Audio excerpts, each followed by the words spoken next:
এখানে তো শ্রেষ্ঠতম পীর আসছেন, আমি নামাজ ওই পিছনে পড়ছি, তা আমি নিজে নিজে নামাজের মধ্যে ভাবতেছি যে পীর সাহেব চরমনের গলার আওয়াজ মনে হইতেছে।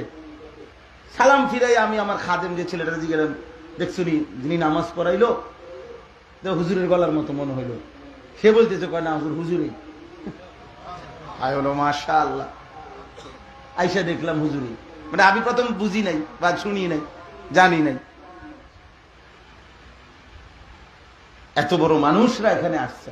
আলহামদুলিল্লাহ, কমলনগরে পীর সাহেব হুজুর সারা বাংলাদেশ পরিচিত মানুষ, সারা পৃথিবী পরিচিত মানুষ।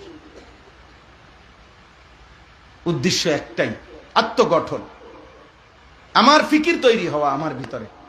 ইস্তাফতি কালবাক, নবী সাল্লাল্লাহু আলাইহি সাল্লাম তোমার বলছে তোমার বিবেককে জিজ্ঞেস করো, তোমার দিলকে জিজ্ঞেস করো, যেভাবে চলতেছ এই পথ জান্নাতে যাবে তো? যেভাবে রাত শেষ হচ্ছে এই ভোরবেলা যদি আখেরাত হয়, তুমি আখেরাতে জান্নাতে পৌঁছবে তো?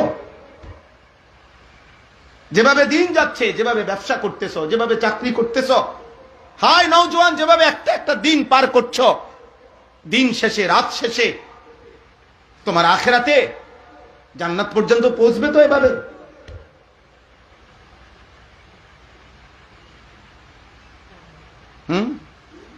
আল্লাহ তাআলার মুখোমুখি হতেই হবে। কুল হুয়াল্লাযী যারাআকুম ফিল আরদি ওয়া ইলাইহি তুহশারুন।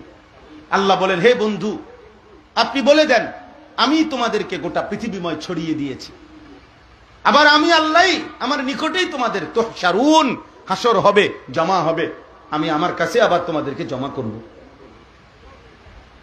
আমি জমা করব। আল্লাহ বলছে ফামশু ফি মানাকিবিহা ওয়া কুলু মির রিজকি ওয়া ইলাইহিন নুশুর। আমার জমিনের যেখানে মন চায় যাও বান্দা, কোনো অসুবিধা না, পুরা পৃথিবী আমার, সব আমি তোমার ব্যবহারের জন্য দিছি, যেখানে থাইকা ভাল লাগে থাকো।